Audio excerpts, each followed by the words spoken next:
오늘 말씀은 호흡 있는 모든 자마다 여호와를 찬양할지어다 라는 이 말씀의 제목을 가지고 함께 은혜를 나누겠습니다. 시편은 복 있는 사람으로 시작을 합니다. 시편 1편이 복 있는 사람으로 시작을 합니다. 그렇다면 복 있는 사람의 삶의 여정은 얼마나 특별할까요? 특별하겠지만 그것이 얼마나 특별할까를 생각해 보면 시편 1편에 기록된 말씀은 시냇가에 심은 나무가 열매를 맺고 잎사귀가 마르지 아니함 같으니, 이런 말씀이 있어요.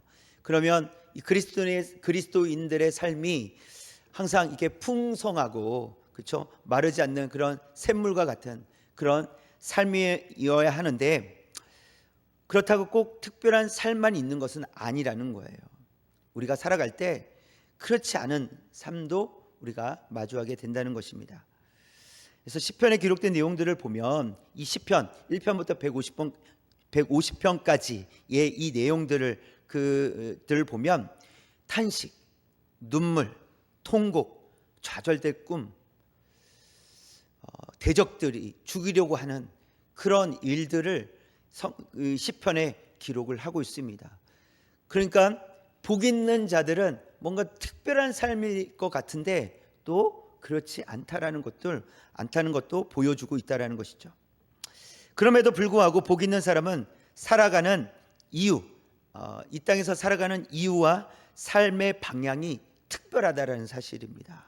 그럼에도 그런 상황들이 있지만 삶의 이유가 있고 삶의 방향이 있는데, 그것이 삶의 이유와 방향이 특별하다라는 것을 볼 수 있습니다. 6절 말씀 다시 보겠습니다. 붉은 글씨 시작. 여호와를 찬양할지어다. 이 6절은 마지막 절입니다. 150편 시편의 가장 마지막 편 150편의 가장 마지막 절, 여호와를 찬양할지어다. 그래서 시편 150편은 그리스도인들이 인생의 마지막에서 부르게 될 노래라고 할 수 있어요. 인생의 가장 마지막에서 부르는 노래가 뭡니까? 여호와를 찬양하는 거예요. 이게 그리스도인들이 부를 노래라는 것이죠. 그래서 복 있는 사람의 마지막은 하나님을 찬양하는 인생이 되어야 된다는 겁니다. 그게 특별한 인생이라는 거예요. 그것이 삶의 이유라는 거예요. 마지막에 하나님을 찬양하는 그런 그리스도인들이 저와 여러분 되시길 주님의 이름으로 축원합니다. 오늘 말씀을 통해서 그래서 누가 하나님을 찬양할 수 있는지, 그 찬양의 내용이 무엇인지, 또 우리가 드려야 할 찬양은 어떤 모습인지, 이 세 가지를 한번 살펴보도록 하겠습니다. 첫 번째, 시작. 누가 하나님을 찬양할 수 있을까요? 생명이 있는 자가 찬양할 수 있습니다. 누가 하나님을 찬양할 수 있다고요? 생명을 가진 자가 하나님을 찬양할 수 있습니다. 그래서 6절에 보면 호흡이 있는 자마다, 이렇게 시작을 해요.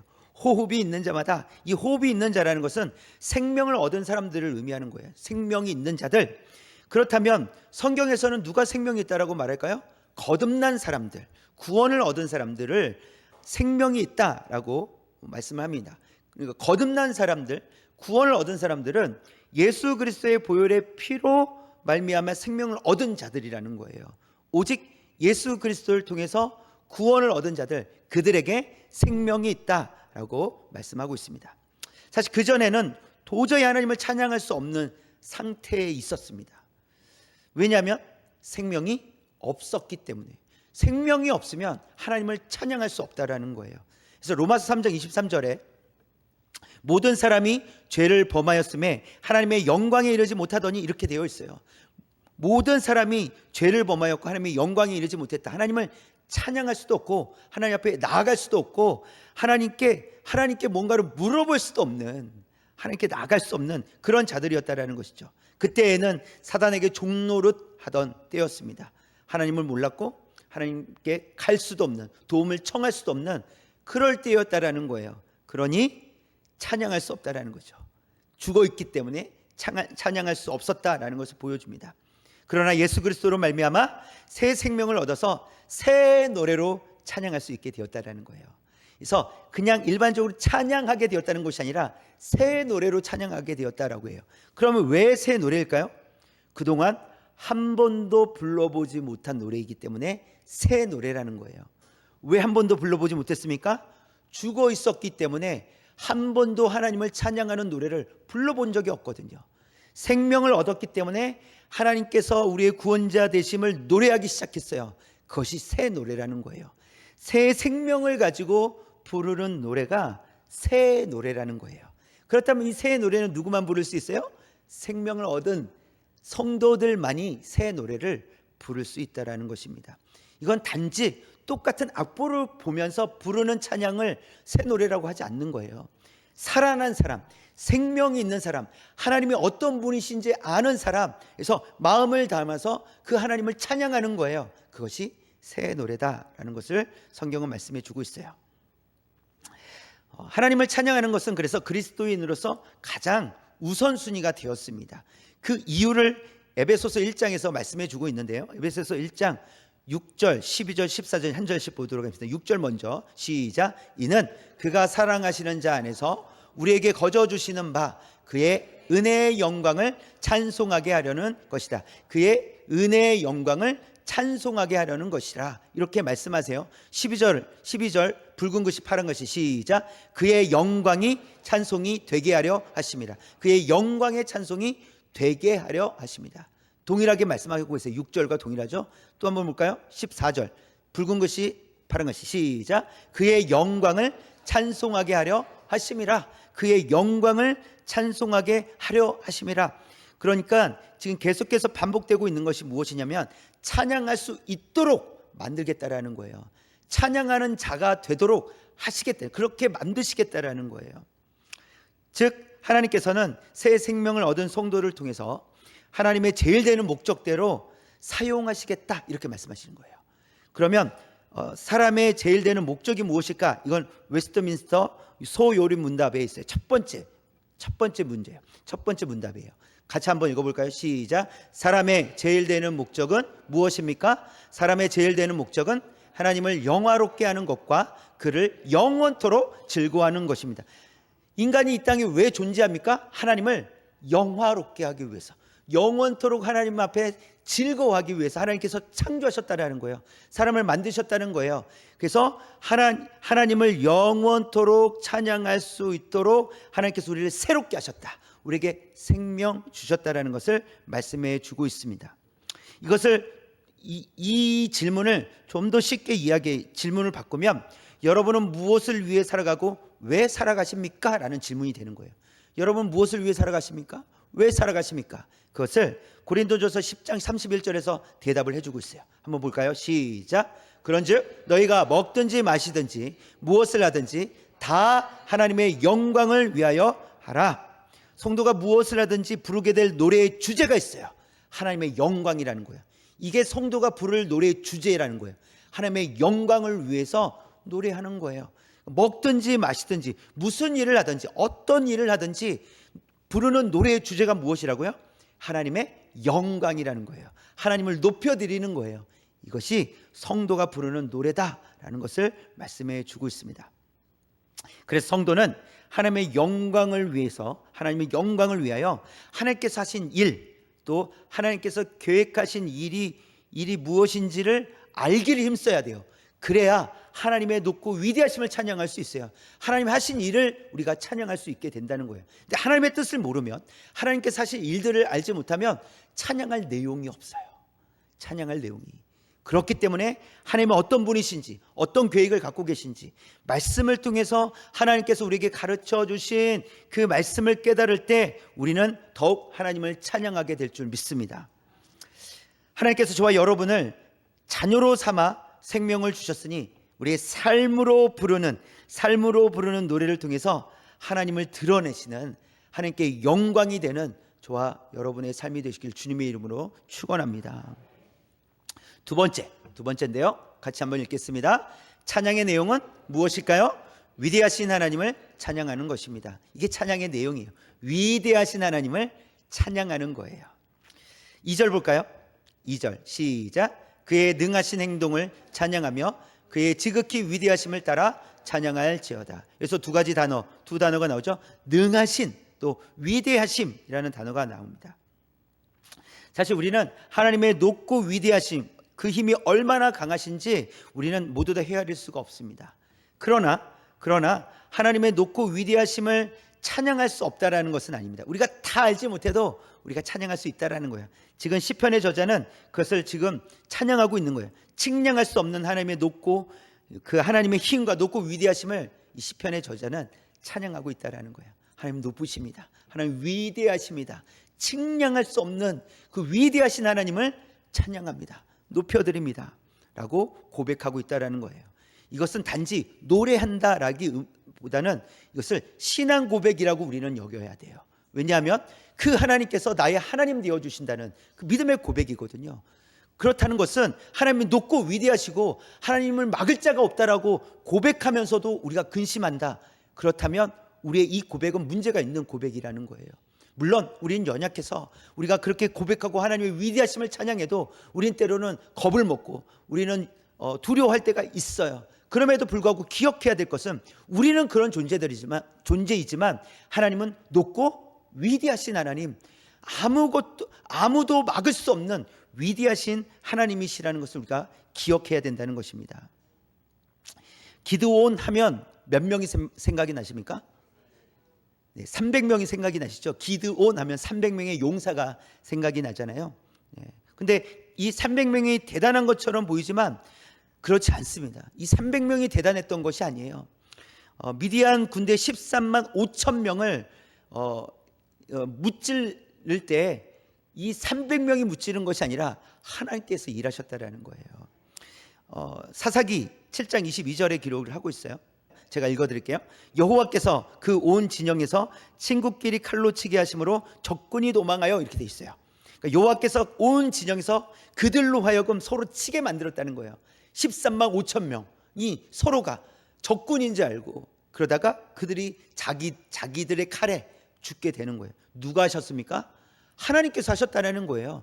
300명의 용사가 한 일이 아닙니다. 하나님께서 하셨다는 것을 보여주고 있어요. 이것은 하나님의 힘과 그 위대하심을 드러내고 있는 사건이라는 거예요. 또 히스기야 왕 때도 아수르에게 꼼짝없이 멸망당할 그런 상황이었어요. 위기의 상황일 때 이 아수르의 장군 랍사게는 남유다와 하나님을 향해서 조롱했습니다. 그럼에도 불구하고 안타깝게도 이 남유다는 아무것도 할 수가 없었어요. 어떤 대응조차 할 수 없는 그런 연약한 그런 나라였다라는 것입니다. 하지만 결과는 달랐습니다. 누가 개입하셨을까요? 하나님께서 개입하셨을 때 결과가 달라져. 이사야 37장 36절 시작. 여호와의 사자가 나가서 아수르 진중에서 18만 5천인을 쳤으므로 아침에 일찍이 일어나 본즉 시체뿐이라. 여호와 사자가 18만 5천 명을 치셨다고 기록을 하고 있습니다. 그러니까 남유다 백성들이 이긴 것이 아닙니다. 하나님께서 그들을 치셨어요. 나가 보니까, 그리고 백성들은 가서 보니까 다 시체라는 거예요. 18만 5천 명을 하나님께서 이기셨습니다. 그들과 싸워서 이기신 분은 하나님이신 줄 믿습니다. 그 위대하시고 능하신 하나님께서 우리를 보호하시고 건져주신다는 거예요. 하나님께서만이 우리를 건져주실 수 있다는 사실입니다.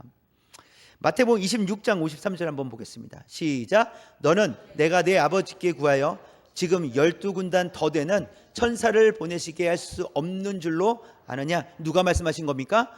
예수님께서 말씀하신 거예요. 예수님께서 말씀하시는 거예요. 지금이라도 하나님 앞에 내가 구하면, 아니 천사들에게 명령하면 12군단 더 되는 천군 천사들이 와서 여기 있는 이 모든 사람을 싹 쓸어버릴 수 있다. 왜? 앞에서도 보여주셨잖아요. 18만 5천, 13만 5천에 하나님께서 다 죽이셨잖아요. 하나님 하실 수 있는 일이라는 거예요.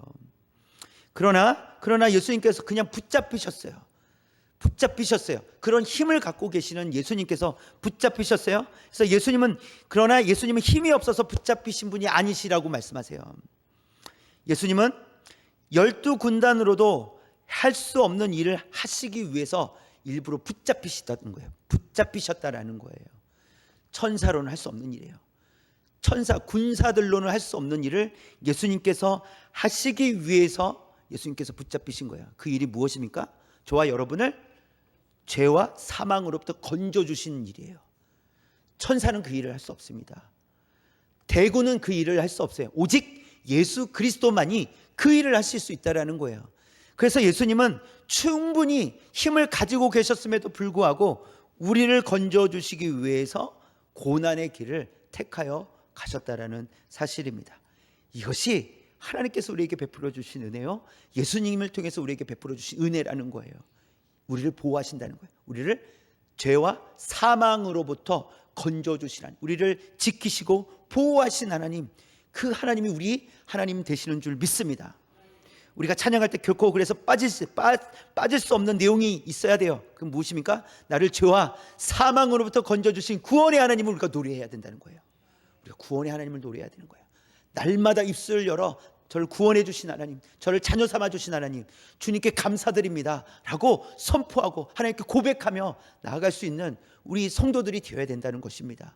그럴 때 하나님께서 우리를 기쁘게 받아주실 뿐만 아니라 우리를 하나님의 자녀로서 거룩한 백성답게 살아갈 수 있도록 우리를 인도해 주실 줄 믿습니다. 마지막 세 번째인데요, 세 번째, 시작. 그리스도인들이 부르는 찬양의 모습은 조화로움입니다. 조화로움입니다. 하나님께서 우리에게 바라시는 모습은 조화라는 거예요. 조화.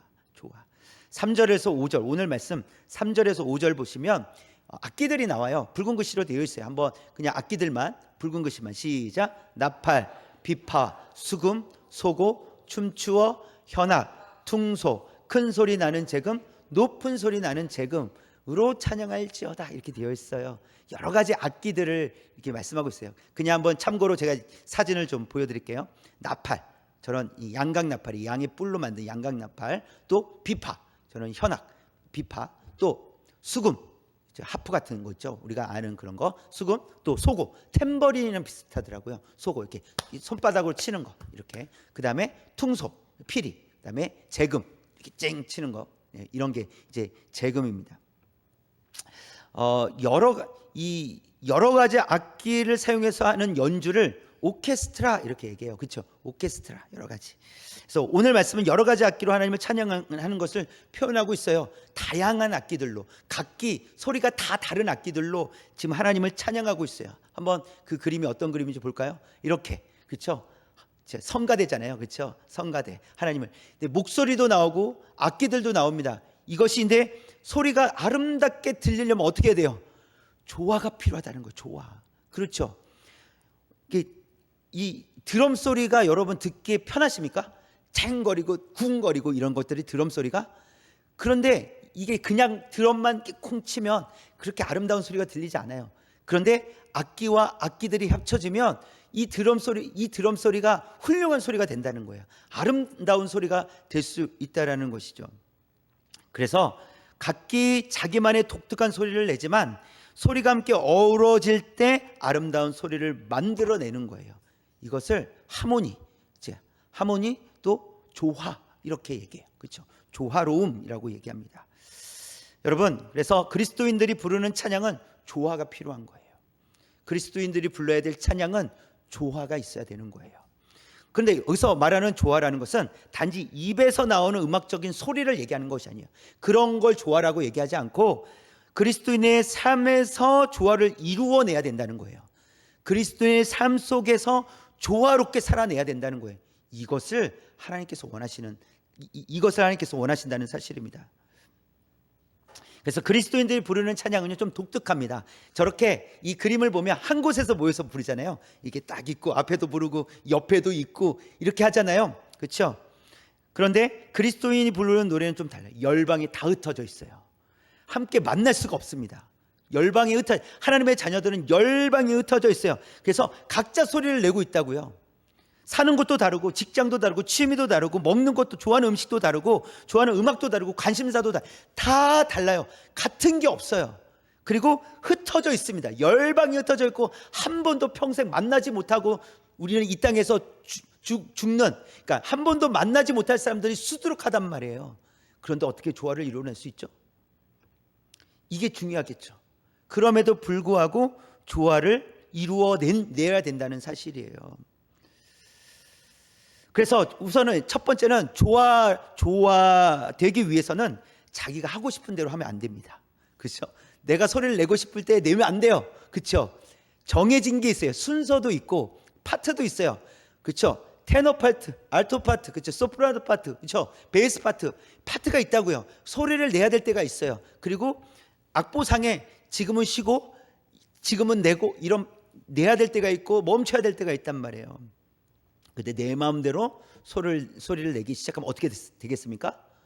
엄청 시끄럽죠. 엄청 시끄러울 거예요. 시끄러워가지고 누가 무슨 말 하는지도 모르고 알 수가 없다라는 것이죠. 그렇다면 순서에 맞게 소리를 내야 된다면 누가 필요하겠습니까? 저기 맨 앞에 누가 있죠? 지휘자가 필요한 거예요. 지휘자가. 그래서 지휘자에 맞춰서 소리를 내라고 하면 소리를 내고, 멈추라고 멈추고, 또 소리를 내고, 소리를 키우라면 소리를 키우고, 소리를 줄이라면 소리 줄이고, 이렇게 지휘자의 이 손에 의해서 아름다운 소리가 조화롭게 이루어진다는 거예요. 그래서 그리스도인들도 지휘자를 따라 소리를 내야 된다는 것인데, 그 지휘자가 누구가 지휘자가 되실까요? 성령님이 지휘자가 되신다는 거예요. 그래서 우리는 열방에 흩어져 있다고요. 그러나 성령은 한 성령이시기에 성령은 우리를 열방에 흩어져 있는 수많은 그리스도인들을 하나 되게 만드신다고요. 누가요? 성령께서. 그렇다면 우리는 누구의 말씀에 귀를 기울여야 돼요? 성령님의 말씀에 귀를 기울여야 돼요. 성령의 인도하심을 따라 살아내야 돼요. 그래야 조화가 이루어질 수 있다는 것을 말씀해 주고 있습니다. 성령님을 따라갈 때 우리는 완벽하게 조화될 수 있습니다. 그러나 성령님을 따르지 않는다면 조화가 깨지고 만다라는 거예요. 갈라디아서 5장 16절에 있는 말씀입니다. 세 번역인데 시작. 내가 또 말합니다. 여러분은 성령께서 인도하여 주시는 대로 살아가십시오. 그러면 육체의 욕망을 채우려 하지 않을 것입니다. 성령을 따라 살아가면 육체의 욕망, 그것은 이 땅의 옛 모습, 그렇죠? 이 세상의 것을 따라가지 않는다는 거예요. 옛 모습대로 살아가지 않는다는 거예요. 새 모습, 새 사람, 그렇죠? 으로 살아가도록 하시는 분이 성령님이시다 말씀하십니다. 또 이 갈라디아서 또 이 16절 이후에 보면 성령의 9가지 열매가 나오거든요. 열매 맺게 된다는 거예요. 성령님을 따라, 성령의 지휘를 따라 살아가는 자들은 열매를 맺게 된다, 이렇게 말씀을 하십니다. 한번 볼까요? 시작. 오직 성령의 열매는 사랑과 희락과 화평과 오래 참음과 자비와 양선과 충성과 온유와 절제니 이 같은 것을 금지할 법이 없느니라. 성령의 아름다운 열매를 맺게 된다라고 말씀하십니다. 누구를 따라가면요? 성령님을 따라가면, 성령님의 지휘를 따라 노래하면 이런 열매가 맺혀지게 된다라는 것을 말씀해 주고 있습니다. 우리는 서로 다른 공간, 다른 생각 속에서 살아가지만 성령님의 인도하심을 받아 살아간다면 조화로운 교회 공동체가 될 줄 믿습니다. 아름다운 공동체 될 줄 믿습니다. 성령의 열매로 가득 채워지는 공동체 될 줄 믿습니다. 그래서 우리가 기억해야 될 게 있어요. 우리는 하나 되기를 힘써야 됩니다, 이렇게 말하죠. 아닙니다. 하나 되기를 힘쓰면 사람의 방법이 돼요. 사람의 방법으로 하나 되기를 힘쓰려고 해요. 아닙니다. 우리에게 가장 먼저 있어야 될 것은 성령님의 말씀에 순종하기를 힘써야 돼요. 성령님의 인도하심을 따라 순종하기를 힘써야 돼요. 그 안에는 하나도 있어요. 하나됨도 그 안에 들어있다라는 거예요. 그 안에는 용서도 들어있고, 그 안에는 용납도 들어있고, 그 안에는 평화도 들어있고, 그 안에 다 들어있어요. 그렇기 때문에 성령님의 인도하심을 따라 살기를 노력하지 않는다면 하나를 이룰 수가 없습니다. 조화를 이룰 수가 없어요. 화합할 수가 없습니다. 하모니가 깨어지고 만다라는 거예요. 그래서 저와 여러분들이 기억해야 될 것은 하나님 성령님의 인도하심을 받아 순종하기를 힘쓰는 성도가 되기를 사모해야 돼요. 성령님께서 말씀하시면 제가 따르겠습니다. 성령께서 조용하라고 하시면 제가 조용히 하겠습니다. 성령께서 노래하라고 하시면 제가 노래하겠습니다. 성령님께서 두드리라고 하시면 두드리겠습니다. 이런 거예요. 왜요? 성령님께서 지휘하시니까. 꼭 성가대 보면 꼭 말 안 듣는 사람이 있어요. 악보 보니까 악보 안 보고, 자 지휘자 보세요 그런데 지휘자 안 보고 그냥 악보만 보는 거예요. 그러니까 때로는 악보대로 안 하고 지휘자가 좀 더 감동이 돼가지고 좀 더 이렇게 음을 좀 끌었는데, 여기는 여기는 지휘자를 안 보니까 어떻게 합니까? 악보대로 그냥 해버리는 거예요. 그럼 조화가 깨진다는 거예요. 지휘자를 봐야죠. 성령님을 바라봐야죠. 성령님을 바라볼 때 우리를 성령께서 원하시는 대로 인도해 주실 줄 믿습니다. 성령님의 말씀에 순종할 때 하나 되는 은혜도 우리가 누리게 될 줄 믿습니다. 성령님께서 반드시 우리를 조화로운 공동체로 만들어 주실 것을 믿고, 성령님 제가 엎드리겠습니다. 성령님 앞에 엎드리겠습니다. 성령님 저를 지휘해 주시고 제가 그 지휘에 맞게끔 제가 춤도 추고 노래도 부르고 악기도 두드리고, 하나님 그렇게 노래하는 자 되겠습니다. 그렇게 주님 앞에 간절히 또 고백하며 결단하며 나아가는 저와 여러분 되시길 주님의 이름으로 축원합니다. 아멘.